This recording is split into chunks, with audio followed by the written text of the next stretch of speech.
નમસ્કાર ખેડૂત મિત્રો, વિડીયોની શરૂઆતની સાથે જ આપ સૌને મારા તરફથી જય સોમનાથ। તો મિત્રો, આજના વિડીયોની અંદર આપણે વાત કરવાની છે કે યુરિયા ખાતર કયા કયા પાકની અંદર નખાય અને કયા પાકની અંદર ન નખાય અને કેવા પાકની અંદર નાખવાથી શું ફાયદો થાય એના વિશે વાત કરવાની છે। તો હા, વિડીયોને સંપૂર્ણ જોજો અને વિડીયો સારો લાગે તો વિડીયોને લાઈક કરી દેજો અને સાથે સાથે ખાતેદારની ખેતી યુટ્યુબ ચેનલની અંદર આપ સૌ નવા હો તો ચેનલને સબસ્ક્રાઈબ કરી નાખજો અને લાઈક કરી દેજો વિડીયોને।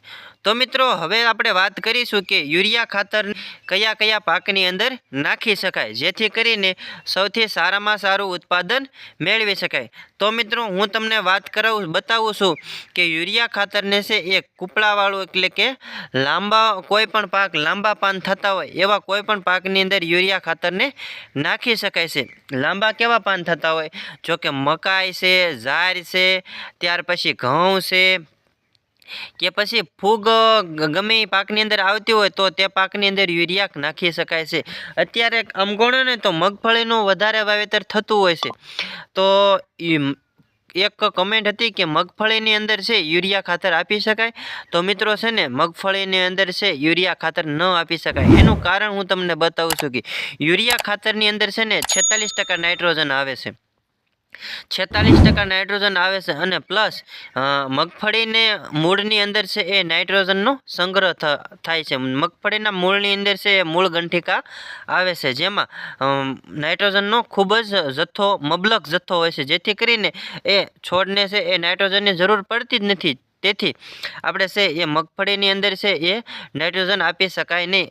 એક તમને હું જણાવી દઉં કે કોઈ પણ પાક હોય, નાઇટ્રોજન આપણે જે પાકની અંદર નાઇટ્રોજનની જરૂર હોય ને એ પાકની અંદર યુરિયા આપી શકાય છે।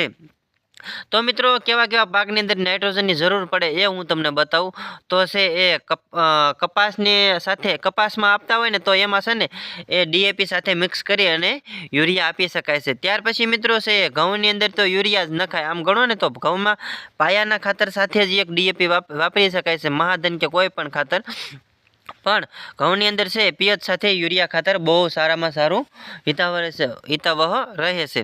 અને મિત્રો, ત્યાર પછી મિત્રો છે એ મકાઈની અંદર, ત્યાર પછી જાર છે કે પછી કોઈ પણ ઘાસ છે એની અંદર છે એ યુરિયા આપી શકાય છે।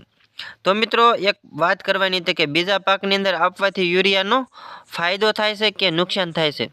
તો મિત્રો, હવે તમને વાત કરું તો ચણા કે કોઈ પણ બીજો પાક હોય, રજકો છે, એની અંદર યુરિયા આપવાથી શું નુકસાન થાય કે ફાયદો થાય? તો મિત્રો, એવા પાકની અંદર પહેલાં તો હું તમને બતાવું ને તો યુરિયાની જરૂર જ નથી, એમાં છે એ યુરિયા નાઇટ્રોજનની જરૂર જ નથી।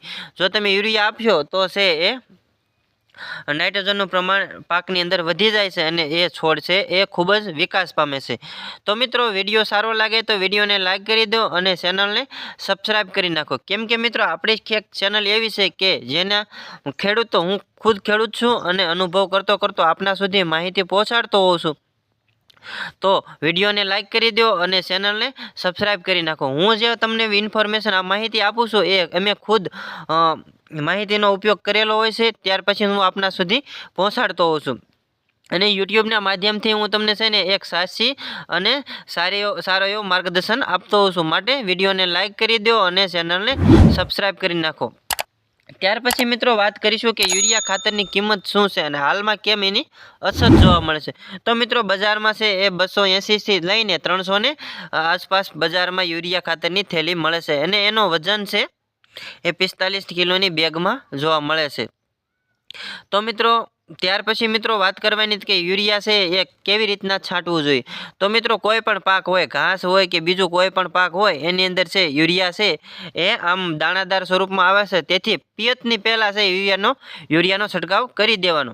ત્યાર પછી મિત્રો 2 થી 5 કલાકની અંદર છે એ યુરિયાને પાછળ પાણી આવી જવું જોઈએ। જો પાણી ન આવે તો યુરિયાની અંદર છે એ નાઇટ્રોજન આવે છે અને એ નાઇટ્રોજન તમને ખબર છે સૂર્યપ્રકાશના કારણે છે એ નાઇટ્રોજન ઉડી જાય છે। આમ ગણો ને તો આપણે ખેડૂતને એમ હોય કે દાણા પડ્યા છે એટલે એ કામ આપશે, પણ એ કામ આપતું નથી। એનું કારણ એ છે કે એમાં છે નાઇટ્રોજન 46% આવે છે, પણ નાઇટ્રોજન છે એ સૂર્યપ્રકાશના કારણે છે એ હવામાં ઉડી જાય છે અને છોડને કામ આપતો નથી। તો મિત્રો, ફરી મળશું નવા વિડીયો સાથે, ત્યાં સુધી આપ સૌ પાસેથી રજા લઉં છું।